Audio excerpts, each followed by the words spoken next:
just wanted to give a little bit of insight into something right here. According to Matthew chapter 8, verse 5 to 9, we're going to have a quick look at this. It says, when Jesus had entered Capernaum, a centurion came to him. Centurion was a soldier that was part of the Roman Empire, the predominant empire of Jesus's day. Came to him and asking for help. Lord, he said, my servant lies at home paralyzed, suffering terribly. Jesus said to him, shall I come and heal him? That's something else in itself, according to Jewish law, but never mind. I'm going to leave that alone right now. Okay. The centurion replied, Lord, I do not deserve to have you come under my roof, but just say the word and my servant will be healed. For I myself am a man under authority with soldiers under me. I tell this one, go, and he goes, and that one, come, and he comes. I say to my servant, do this, and he does it. Let's read Matthew, continue to read verses 10 to 13. So when Jesus heard this, he was amazed and said unto those following him, truly I tell you, I have not found anyone in Israel with such great faith. I say to you that many will come from the east and the west and will take their places at the feast with Abraham, Isaac, and Jacob in the kingdom of heaven. But the subjects of the kingdom will be thrown outside into darkness, where there will be weeping and gnashing of teeth. Then Jesus said to the centurion, go, let it be done to you as you have believed it would. And his servant was healed at that moment. What an awesome account of Jesus's healing ministry. A centurion comes to him and says, listen, my servant needs to be healed. And as Jesus said, listen, come, I'll go there. I'll go and heal him. Look what happened.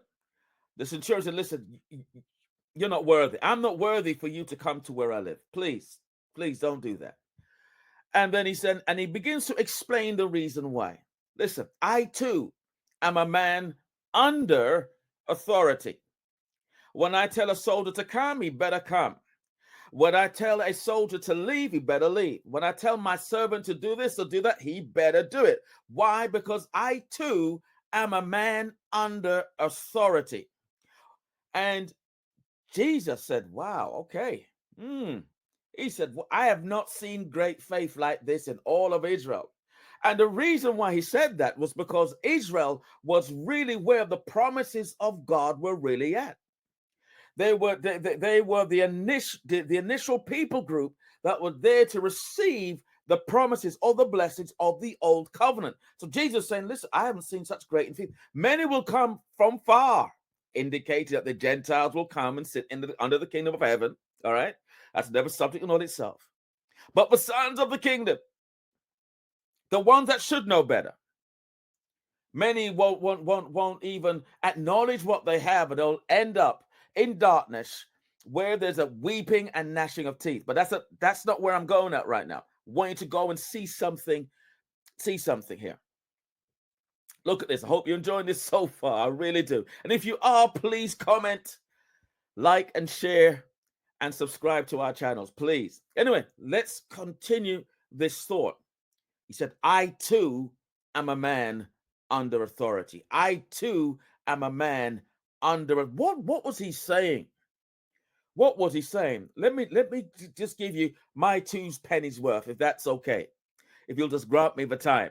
All right. So this man could see something operating in Jesus's life. He could see that Jesus was operating with authority in the supernatural realm. He could see that Jesus was carrying something more than just a healing ministry. I want you to see this. Remember, this guy came from outside of the covenant. He's a foreigner. But because he understands power dynamics and authority dynamics. He is seeing something and making a request of Jesus that nobody prior to that time ever did. Don't come, speak the word. Don't come to my house, speak the word.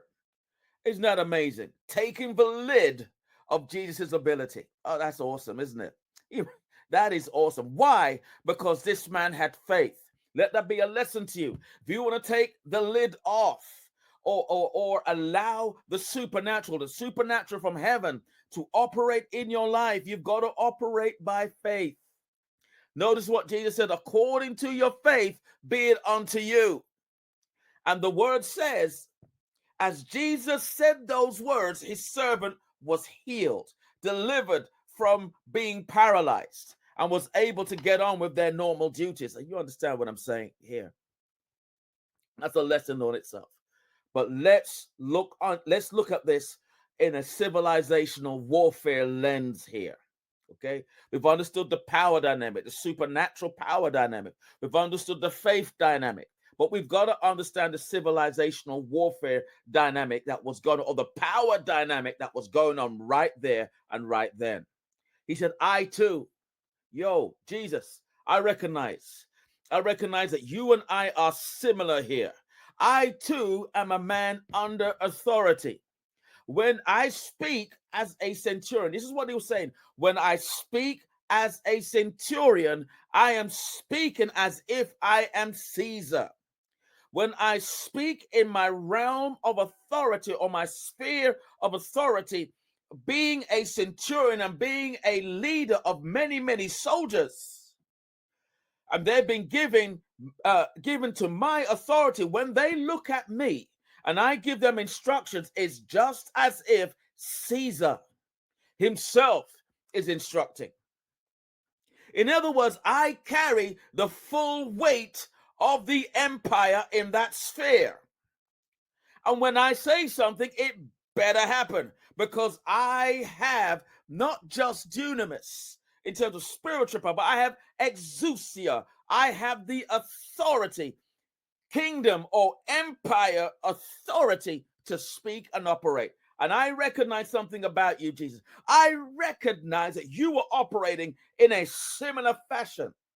I recognize that you are under a different domain that is similar to mine. It has a similar power dynamics to mine.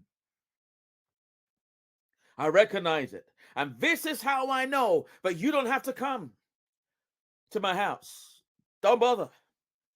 Right where you are, command the situation, and I know my servant is going to be healed because I understand the power dynamic. I hope you're catching what I'm saying here. This man understood the power dynamic, which enabled him to release faith that took the lid of Jesus' ability at that time. Because according to the scriptures at that time, Jesus used to go to people and lay hands on people and heal them. This man released faith because he understood the power dynamics. You are operating in a kingdom authority. This isn't the empire here. You are operating as a king. What you say goes. Don't come under my roof.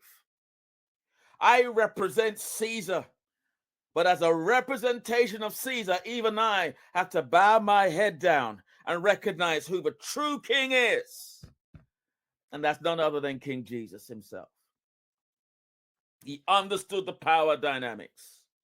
Church, we have to understand the power dynamics in our day. Because civilizational building means that you are building on a set of values, on a set of morals, on a set of laws, on a political system that is either in line with the kingdom of heaven or it isn't. I'm going to close this session by saying something kind of controversial to a degree, but nonetheless true. And it is a warning for us in this hour. It is a warning for us in this hour to keep our eyes open and watch what our present day government and what our executive and legislatives are forming. I'm going to say this to you. If we go as far back as the 20th century and we look at Hitler, or we look at Mao in China, and some of these dictators, I want you to see something.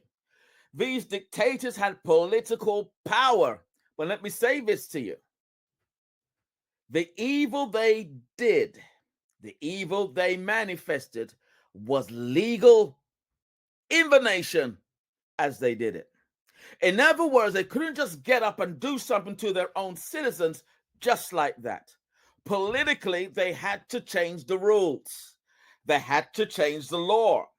And the law is literally this. It literally denotes what's permissible in a region and what isn't permissible in a region. So if you think that, for an example, in the Western world, you think you live in a free and democratic society and you're able to do what you want to do, okay, then let me give you a challenge. Take off your clothes, run naked in your city, and see what happens to you. The truth is, you live under a law. And the law states what is permissible in a territory and what isn't. You've got to understand that when Hitler did his madness, it was legal. He used his executive power to form laws that enabled him to do his crazy stuff. Mao was the same. He did exactly the same. And here is a warning for us. Because you've got to understand, our present political people use the same tactics. Today in the West, there is such a focus on a certain rapper in New York who is arrested. Yeah, I'll call his name P. Diddy. Everybody's talking about it. What do you think about P. Diddy? Oh my gosh. Yeah. Let me tell you something. Let me tell you what's going on right now. You're being distracted with nonsense. As those, at the same time, those that are legislating are passing in laws that you might not even know about, that will enable them to do stuff legally that you have no knowledge about. So basically what they're doing is, looky over here. And as you're looking and distracted, oh my gosh, P. Diddy, oh my goodness, look what's going on in these celebrities' life. They're forming legislation that is inching away and taking away individual citizens' rights.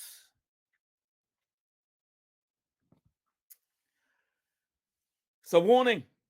In other words, what I'm trying to say, church, wake up.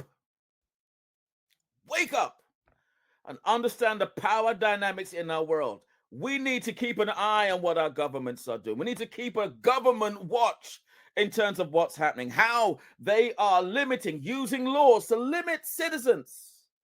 I've seen this abuse myself personally, and it's very, very worrying. Very, very worrying. What is our response? Our response is simply this. We have got to relearn what the kingdom of God has to say where certain laws are concerned. We have to relearn what it means to be a righteous government. We're going to relearn what the king has to say about government and about politics and about economy, the economy and economic systems, excuse me. We've got to relearn this, because unless you know the truth of the frameworks that are in the Bible or the frameworks that are in the kingdom, unless you know the truth, you're not able to discern the lie. So when the lie comes before you, you have no ability within yourself to discern it.